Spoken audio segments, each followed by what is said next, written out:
First, my name is Emily Kaiser, and I am the current chair of the Hiawatha Economic Development Corporation, or HEDCO. So we appreciate you all joining us this evening for the Q4 Hiawatha Business Summit.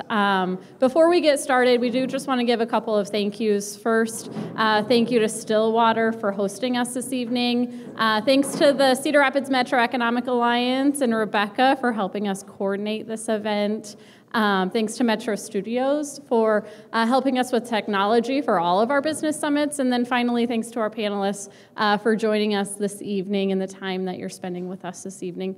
Next, before I turn it over to Liz, we'd just like to recognize our elected officials in the room, including Art Stade and Mayor Dodson. Any elected officials, would you stand and be recognized?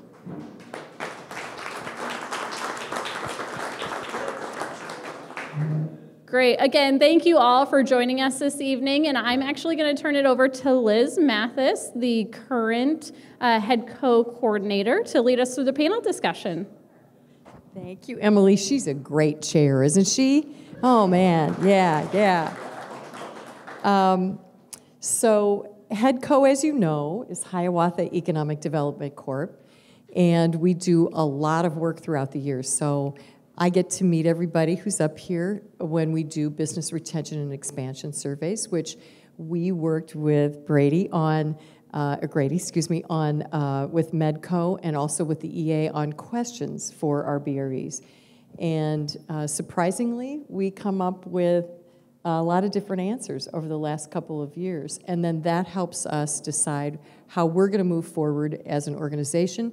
And we also give that information to the city of Hiawatha, of course, that's what we're doing it for, so that we can just plan and prepare for growth. So that's kind of what we're doing this year, is growth and expansion are the words of the day.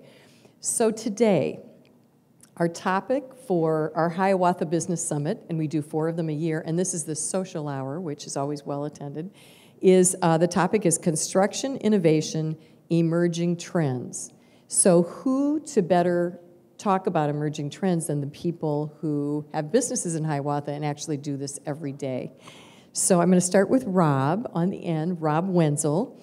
Rob's originally from Clinton County, and growing up, worked for his father's carpentry business. And in 2002, Rob started as an apprentice in the sheet metal trade. Since then, he's been a jack of all trades and done everything from installation, service, residential, and commercial sales and estimating. And in 2009, Rob started working for Novak Heating and Air as a commercial estimator and project manager. And then in 2022, he took the leap. And 20 years after starting in the HVAC trade, he purchased Novak Heating and Air. And his focus has been to provide outstanding customer service and educate his customers and provide the best quality, value, and comfort solutions. In his free time, and does he have any? Running a business, it's hard to find it, right? He enjoys golf, Hawkeye sports, go Hawks, cooking, and traveling. Thanks, Rob. Next is Pat Callanan, and Pat is a HEDCO board member, has been for a long time, and he's very helpful in introducing me to people and getting out there and really talking about Hiawatha. So Pat's a lifelong resident of Cedar Rapids. He's been in the sales and business world for more than 33 years. In 2006, Pat and his wife, Kara, purchased Fandel Alarm with the idea of expanding its services to include many more low voltage and life safety solutions. So Hawkeye Communication was added to the name to encompass the idea that integration of these services was a key vision and component of the business. So Pat's passion of providing life safety solutions to customers throughout eastern Iowa and building a great company with great people and provide exceptional results has been his focus and goal since purchasing the business 18 years ago. Is that the gray hairs that I see? Is that part of it? Yeah, Pat and Kara have 3 children, one who is here. Where's his son? Yeah, great. You've worked for your dad for 13 years, right? With and for your dad. Great. In great hands. And a son-in-law and a daughter-in-law and 5 beautiful grandchildren and 3 children. So outside of work, Pat enjoys spending time with his family and friends and doing anything outdoors and traveling. And then Tom Casey, my guy at Hometown Restyling. Tom began his career at Hometown Restyling as a sales representative in 1990. He became sales manager in 2005, and then fast forward to 2020 when 4 other long-term employees and Tom bought Hometown Restyling, again taking that leap, right? Tom believes that working with a team that shares the same goals and values and trusting his team has kept Hometown Restyling strong through all the challenges. And he's been in my basement. He's been in my basement. They're remodeling in my basement. So very impressed at what you've been doing with Hometown Restyling. Wow, fast. He is fast. So thank you all for participating in this panel about construction innovation and talking through emerging trends and products. So as we discussed these topics, please feel free to talk about your business and really, weave in more about your business as we go along. So first question on emerging trends. Let's start with smart devices. We all have them on our phones. Some of us have them in our homes, like meters and sensors, thermostats, apps on the phone, artificial intelligence, cloud-based surveillance, and on and on and on. So in your particular sector, what kind of new smart devices will we seeing in the coming years in HVAC, alarm systems, and how does that affect home construction or remodel? Rob, let's start with you. Pat, if you can pass that, great. Sure. So I think the biggest thing that we're noticing is just the technology with Wi-Fi communication in terms of our home comfort systems, furnaces, air conditioners, being able to integrate more with different things like, add-ons like alarm systems, things like that. I think in the future we're going to see more consolidation in that market where more systems are able to work with each other. And actually, in terms of that, we're seeing some stuff. I just went to a conference here a few weeks ago that was introducing AI technology into your heating and cooling system in a way that's going to be able to learn your home, learn the environment, learn what works and what doesn't, and ways that can make it run and operate more efficiently. I think we're going to see just more of that kind of technology spring up, especially with AI. I know that's one of the other things you were wanting to talk about, but yeah. Thermostats especially, right? I mean, Well, yeah, I mean, there's a lot of thermostats on the market right now that work off Wi-Fi technology that you can have apps for, but I also think that we're seeing a lot of better technology and ones that work a little more effectively as we go. Yeah. Pat, what about you? Alarm systems, wow, that's just taken off, hasn't it? Yeah, it really has, and the technology, a lot of it has been around for a long time, but what we're seeing is it's getting more integrated and more reliable. The Wi-Fi that you mentioned, we're seeing a lot of things from cameras and being able to arm and disarm systems and do water detection. Cameras have been a big one for a long time, but has really taken it kind of to a next level of reliability. So I would say probably the biggest change is not the technology itself, but just the integration and how it's gotten more plug and play friendly. Mm-hmm. Wireless has also gotten to be something that has really made some big jumps here in the last few years with the reliability of it, the connectivity, battery life. It used to be you were replacing batteries all the time and you couldn't get real reliable wireless. Well, fast forward to today, it's gotten much, much better. So you're seeing people really want to be able to see their homes, know what's going on, interact with it remotely, turning up the thermostat on the way home, disarming the alarm if you've got a service person coming over to the house, and those types of things. Now, Tom, they're speaking specifically about HVAC, heating, cooling systems, and alarm, but people talk to you about everything in their home, right? So what are you seeing that's a popular trend or something that maybe we don't know about yet on smart devices? I guess from my end, I built a new house a year and a half ago, and Rob's team did a great job as far as the HVAC and how easy that is to program versus some of the old stuff would just make you so frustrated trying to program it. The new stuff is so easy, even I can do it. to the point on the garage door openers. I mean, it is nice when you have somebody saying, hey, I'm at your house, and I could just hit the app on my phone and say, hey, on the way out, hit the enter button, we're good. You know, so that from a convenience standpoint has been easy on the smart side of it. On something that we're looking at but has gotten kind of rejected so far from my managers, so I see the benefits of job site cameras. It allows me to use that as training for new employees that, hey, this is the right way to do it, or this is proof that, yes, we did do this job correctly, or time efficiency on, hey, Pat does this really well, but let me use this to, have the rest of the staff understand how to do it. Unfortunately, too many people still have the negative end of that it's going to turn into Big Brother looking for something to chew my butt about all day long. So for those reasons, I guess we haven't adopted it yet, but I don't know, I guess I got to get them on board first that we want to use it for good, not evil, but time will tell. So far, I'm losing that argument.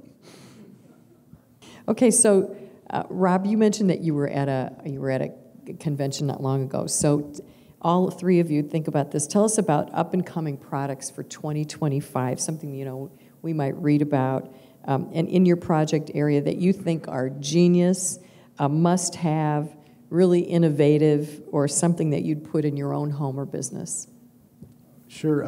I think the big thing that we're seeing is improvements to indoor air quality technology. One of the things that we've actually implemented in our office, I have it in my home, UV air purification systems. The price point on those is coming down. The technology actually isn't that new. I think just with COVID, I think it really spurred along the demand for it, and people started really paying attention to the air quality in their homes. And so with that, we can retrofit existing systems with this, air purification technology. It works with your air filtration system that you already have as just kind of a secondary source to kind of kill the contaminant in the air and clean the air and, really make your home smell better too. So you can build that on to your HVAC system then, or any system, residentially and commercially. Our office, we put them in. It kills flu viruses floating through the air. So the advantage you get is, hopefully not as much transfer of stuff during the cold and flu season and things like that. I think that's been kind of unique to see that technology actually get more affordable and a little easier for customers, to at a price point that's a little easier to attain. What do you think, Pat? What are you just, wow, this is great, got to have one of these. Well, again, it's kind of goes back to this technology has been around for a while. It would be artificial intelligence. The price points have come down on it so much, and the ease of use of it has really gotten to be good. So right now, that's kind of the big thing that we're actually installing. We're seeing a lot of use for it. And we had a couple examples. We do a lot of schools and banks and hospitals and things like that. So the cameras that we had in a local school here, one of the kids came up missing, one of the younger kids, and so everybody's searching and they call the police, and so one of the administrators of the school pulled up the cameras and knew that it was a second grader with a red shirt on and a ball cap and shorts. So they did a search on that, and just instantaneous, it pulled up the 11 kids that fit that description. So they narrowed it down and ended up finding out that child wasn't actually outside, but they had gotten upstairs someplace. So the ability to be able to search on those types of things and you'll see it that much faster is incredible. Another example, and I just was reading some things about ATM thefts. There's a really big hit on those right now. They think it's very organized crime that's coming in and stealing ATM machines. Well, it's kind of a proven thing that before somebody robs a bank, they'll go kind of check it out a few times, and they'll just be dressed normally like we are today. And when they go to actually commit the crime, they'll put the ball cap on and a heavier coat and kind of disguise themselves. Well, the technology exists today where they can actually show that picture of that person and say, give me this description, the shoulder width, the height, the weight, the eyes, all that kind of stuff, and they're able to say, okay, in the last 60 days, here's your matches. And that technology is really having an impact as far as being able to zero in and isolate and determine what they're looking for. So that's probably the biggest. The second biggest would be card access. So not using the keys, that's been around forever. The ability to have that technology and that functionality with your cell phone. It's been around for several years, but very expensive, really expensive. And the phone companies didn't work well with the software companies, and the software companies didn't work well with the phone companies and the hardware. And fast forward to today, all that has really come together nicely. So now if you've got your phone in your pocket, you can walk up to a card reader and get, this far away, wave your hand, and it'll pick it up and unlock the door. So that may not sound like that big of a deal, but when you're able to disperse that out to thousands of employees and not have to deal with the card readers now and handing these things out, deleting them when they're gone, just everybody's got their phone with them all the time. So that's got to be real big, and I think the price point has been the big game changer with that. Now, Tom, you said you built a house about 1.5 years ago. So, how many of you watch HGTV? It looks like they can fix a house or build a house in about 1.5 weeks, which is not. We hate that. I know you would probably hate that, but they show these like really cool screens that come up from the countertop, and they do all this stuff, and I'm thinking, oh, there are just people like Tom thinking, where am I going to get that, and how much is that going to cost, and how can we retrofit? So what are some of the things that wow you, though, that you think, oh, I'd like to have one of those? So on the remodel side, you see some of that stuff, or you see the windows that if you push a button on it, all of a sudden it's obscure, and that stuff's just amazing technology. And until you look that one window is going to cost you $6,000 per window, and you're wanting to build a house for how much? And it just, if you got stupid money, sure, we don't get too into that. Some of the, the color stuff is where I've seen the best improvement on, because in the past, a lot of the products we do, we pitch their maintenance free, this and that, but they wouldn't hold color. So, hey, that tan window, a couple years, it'll be white anyway, but you go. So now they've gotten so that the blacks and the darker colors, so you're seeing a lot more from a design standpoint. You're getting to see, like on the siding side, where people are mixing and matching different styles. So it really helps with not everybody looking carbon copied. All the same, yeah. And on the purifying stuff, there's some of that technology is just amazing. I mean, I put some of that in our house too because of the virus, bacteria, odors, and all that other stuff that they've got. Some of these, Panasonic makes one that's atomized water that really it's supposedly good for your skin and hair and all this other stuff. What I like about it is you're getting the benefits of the purification, but you're not changing filters. It's not another maintenance headache. I mean, so that's one thing I'm all about, is not creating more work for me or anybody else. So. Mm-hmm.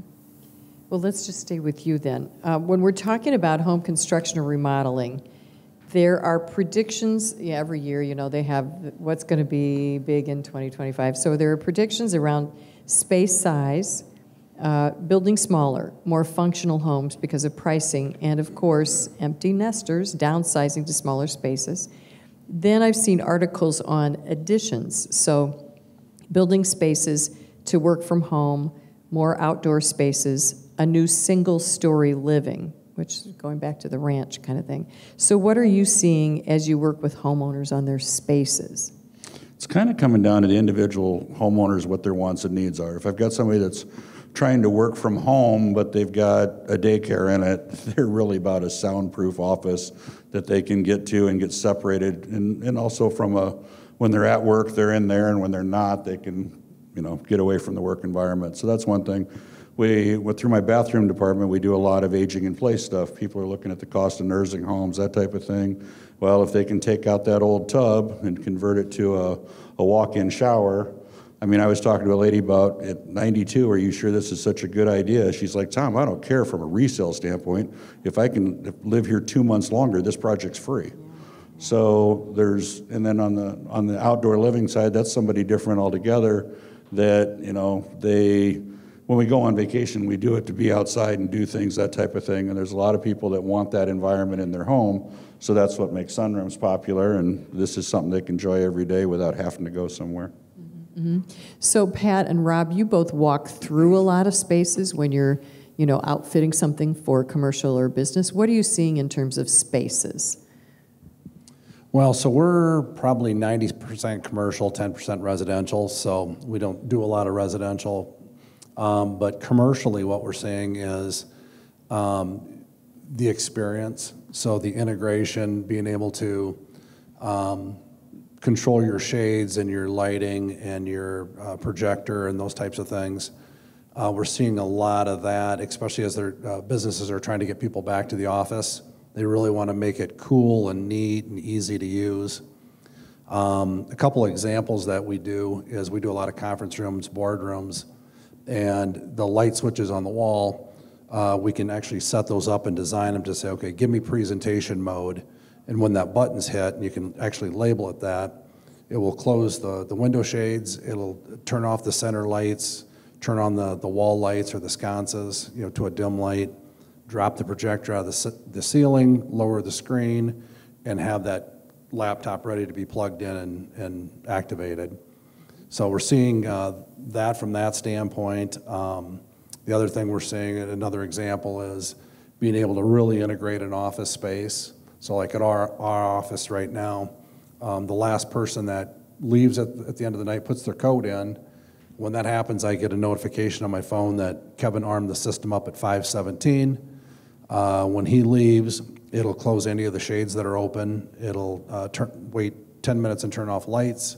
It'll adjust the thermostat. It'll make sure the doors are locked and turn off the sound or any music that's playing. So really seeing that people want easy, they want reliable, and they want quick. Yeah, Alexa, please turn on the Christmas tree now. I actually ask her please, so she's pretty nice to me. Rob, so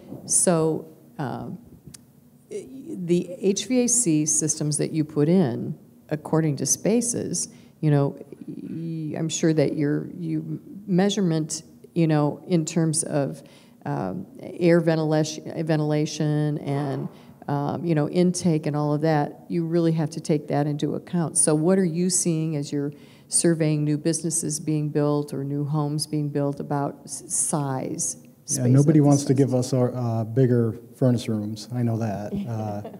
It's always a challenge. Residentially, nobody wants to see a soffit. Everybody wants more either storage in their furnace room or put it in a closet. But we do have ways to work around that, especially retrofitting existing businesses. One of the big things we see a lot of conference rooms, things like that have kind of a specific zone.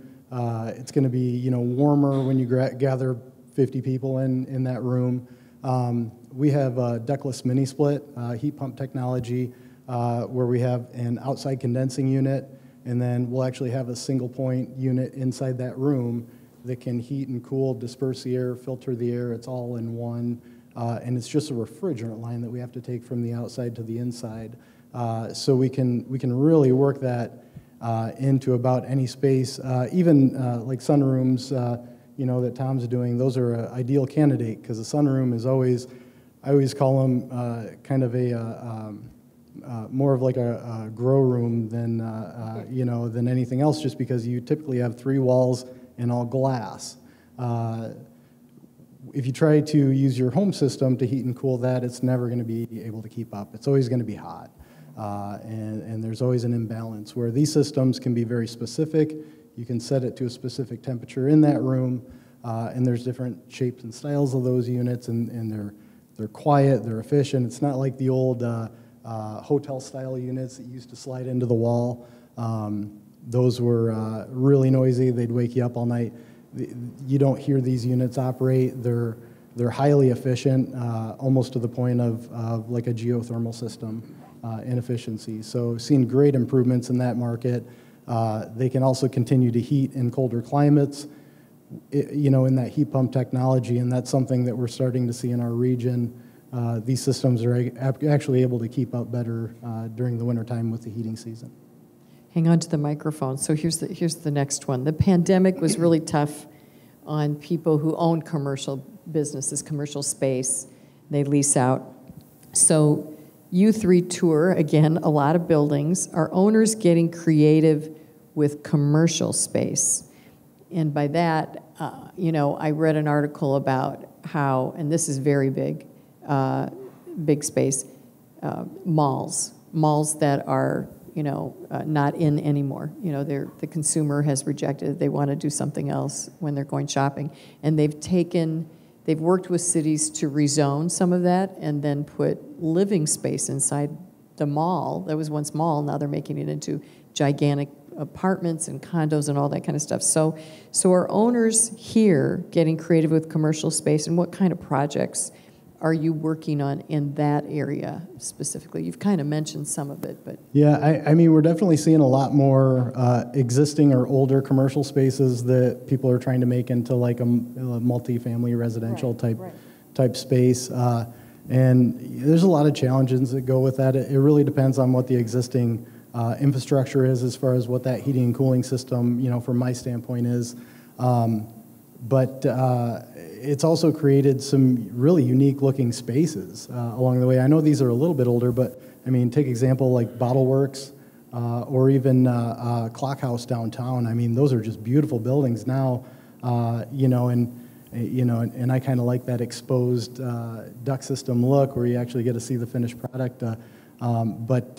Yeah, I've been seeing a lot more people trying to kind of get creative with an empty office space, trying to figure out, different ways that they can convert those into residential units, and different equipment, and we have split systems that can accommodate that with some ductwork, and we also have like the ductless mini split technology that we can use to retrofit those types of projects.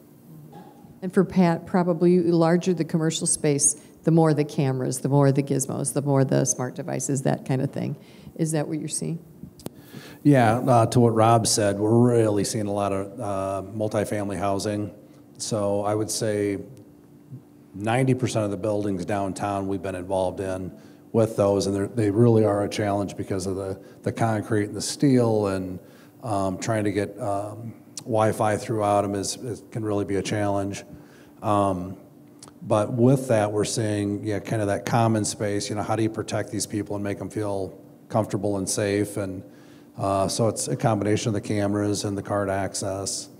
Once you get in the units, we're putting TVs and wireless access points in there, and just anything that kind of the younger generation uses so that their cell phones work. And we do some bidirectional amplification in situations where the signal's not as strong. Because if you've got a multifamily building that doesn't have good Wi-Fi in it, it's going to be an empty building in this day and age. So seeing a lot of more of the comfort type items with the security built into it. Would any of you rent or buy something that didn't have access to Wi-Fi? Okay. That was a no-brainer. Stupid question, wasn't it? Right. It's so just come right into our life, hasn't it? Yeah, we're actually just getting ready to start the Guarantee Bank building downtown, and it sounds like that's going to be a real easy one to work in. I'm saying that to see if my son's paying attention. He's not. But that, it's, if you haven't been in that building, it's, the plaster and the columns and the design of it is so beautiful. So going in and trying to make those things, keep the integrity of the building and keep the look of it while trying to modernize it for living is a real challenge. But Steve Emerson does a wonderful job with a lot of those. Yeah. Tom, do you do a lot of commercial spaces, mostly residential? I don't look for bar fights or commercial jobs. They both end poorly. Okay, next question. Well, let's start with you on this end too, Tom. Bar fights? No, Yeah, bar fights. So natural disasters. Okay, I even hate to, talk about this, the floods of 2008 and then 16, and then our derecho, hail, drought, short of locusts, it seems that across our country and right here regionally and locally, homeowners and insurance companies are talking about preparation for natural disasters. So do you recommend any new products to sustain or alleviate damage or alleviate loss? And Pat, I'm thinking about the discussion around the Internet of Things, IoT, and how IoT sensors can monitor environmental conditions or warnings about potential hazards. And then Rob and Tom, for you perhaps, trends around durability in times of natural disasters. Tom, do you have any kind of So I guess for my case, one of the things when we're selecting products, we offer a lifetime labor warranty, so we've got to select products that we think are going to not make our labor fail, because we don't want to come back that doesn't pay well. So in selections, we look at wind loads and that type of thing, durability or infiltration, those are all stuff we make up front. But if I'm at somebody's house and trying to advise them, do you change this out for wind load issues? No. If you've got other issues, it's leaking, it's failing, it's just plain ugly, and you want to do it for lifestyle reasons, that's all it. But to do it for prevention of loss, I wouldn't if it's my money, so I have a hard time advising that. Okay. Pat, what do you think? Well, again, we're mostly commercial space, so when you look at planning for those type of things, something that's really gotten popular in the last few years and continues to, from a technology standpoint, get better and better is voice evacuation. So in a multi-story building or a commercial space, they all have fire alarm systems, and within the fire alarm systems, you have to have notification in the bathrooms and the hallways and for the vision impaired and the hearing impaired. So you have to cover all that ground. So the best way to do that from a voice evacuation standpoint is to run it through the fire alarm system, which can get pretty complex.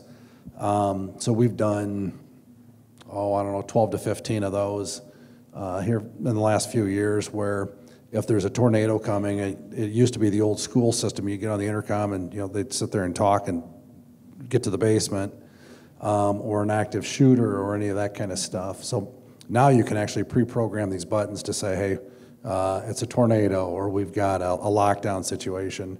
So they can just hit that button or hit it with a remote device and take cover. So we're seeing that. The other type of things is just like water detection and CO2 detection. What else am I missing here? But just being able to have proactive notification of those things before it becomes a problem. How do we notify people? How do we disperse that out to 2,000 employees? Mm-hmm. So that's what we're seeing more from a commercial space. Rob, we were joking the other day that, it wasn't a joke really, that everybody's air conditioning units were low during the flood and got wiped out, so everybody then built them on top, and then the derecho hit. The wind, took them off. So what are you seeing in terms of how do you advise a client or a customer in terms of durability and what they need to do? Yeah, I mean, it's kind of case-by-case example, especially commercially. I think derecho kind of brought about some interesting components that nobody's ever seen around here before. Yeah. Rooftop units lifted off and ended up on the ground. So it's just not something that you typically account for. But from a construction standpoint, I think we're just able to advise clients a little more effectively on securing equipment. We've had several condensing units on roofs that we've had to restructure platforms for to make them, a little safer, a little more rugged against the wind, generally speaking. That's about it. Okay. I was talking with Jeff Woods at Trevero about sustainable materials, and Trevero is a wholly owned subsidiary of Alliant, and does a wide range of commercial work, including logistics and freight management, warehousing, but they also work on client solutions around recycling and construction, combining those two things. So we were talking about the use and reuse of recycled wind turbines, roofing tiles, rubber tires, not rubber trees, fiberglass bottom boats, and customer demand. And in each of your areas, what are some modern practices that your company or the manufacturers that you work with and products you use, your customers use, focus on not only recycled materials, but perhaps renewable energy and energy efficiencies or zero carbon? So including recycling and reuse, renewable energy or energy efficiencies or zero carbon. We kind of touched on those, but more. Okay. Tell us more. Sure. So in terms of recycling, we are able, they make products now that we can reuse refrigerant piping, even with existing refrigerants that used to flow through them, different flushes and things we can do, so we can, instead of having to reuse refrigerant or install new refrigerant lines for new equipment, we can reuse that. One thing we've done for years is all our equipment off of replacements or projects, we've teamed up with people that will break that material down and take that off and scrap that stuff out, so it's not going to waste or ending up in a landfill. As far as zero emission or zero, higher efficiency, regulations are always coming through, making things more and more efficient that we have to adhere to. One of the big ones, actually, that's going to happen in 2025 is there's going to be a rollout of a new refrigerant that will be kind of the next standard for air conditioning systems. It's going to be a bit of a slow rollout, but it's just another EPA standard that we have to meet, that manufacturers are coming out with this new refrigerant that'll not only meet the environmental safety standard, but the efficiency standards as well, that are set. So that, 2025 is going to be a bit of an interesting year. This happened back 15 years ago when they went from, it was R22 to R410. Now it's going to be 454B and R22 or R34. You're going to see price increases with this for sure, and probably a little bit of, not to scare anybody, but this new refrigerant is a propane-based refrigerant, so there is a very, very slight risk of flammability to it, which is also going to require extra sensors being put on these systems, residentially and commercially. So it's a good safety standard, but it's just going to cost more to have this technology implemented. And on top of that, the heat pump technology just keeps getting better and better as well. And there's government rebates available for that. So we're seeing more of that in this area. The one thing that I hope we don't see is actually like the lower or zero emission heating systems that use fuel. They're challenging to put in. I met with some people on the West Coast that are having to use those now, the low emission furnaces, and they are, it's really, really tough to make those work efficiently and effectively. That's stuff that could be coming down the pipeline in the future. It's kind of out there in certain regions, but luckily not in the Midwest yet. Pat, are you seeing anything around the energy efficiency, recycling, reuse, that kind of thing? Yeah, we probably don't see as much as these two guys do in their businesses, but one of the first things that comes to my mind is labor is always a big issue, and how do you fight labor? In our world, it's wireless. So there's wireless motion detectors, door contacts, smoke detectors, glass breaks, all that kind of stuff. It used to be, probably even 5 years ago, you could get 2, maybe 3 years out of the batteries in those devices.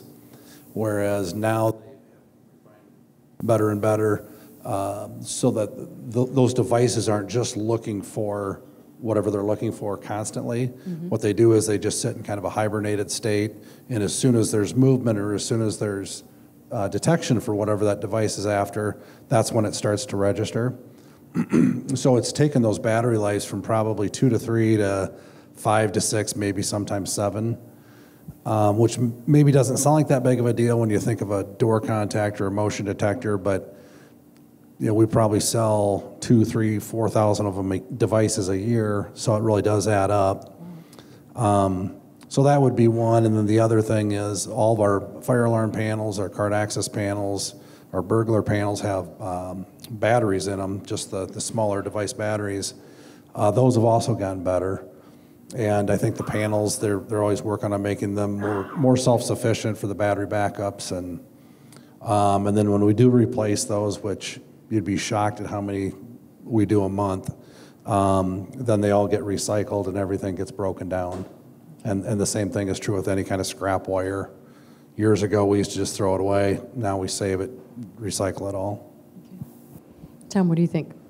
I guess in our case, we've been compacting cardboard forever, and if we've got aluminum or something like that, then my guys will scrap that instead of just throwing it in the dumpster. From there, we put solar on our building to try and do our part that way, but from a day-to-day recycling thing, I wouldn't say anything that's life-changing new. Okay, so slow transitions. We've seen in almost every industry a slow transition with sustainable. So it is now 4:57, and that went by fast. So I'm going to skip the last two questions. You don't need to answer those. But thank you so much for being so attentive, and could we have a round of applause for our panelists?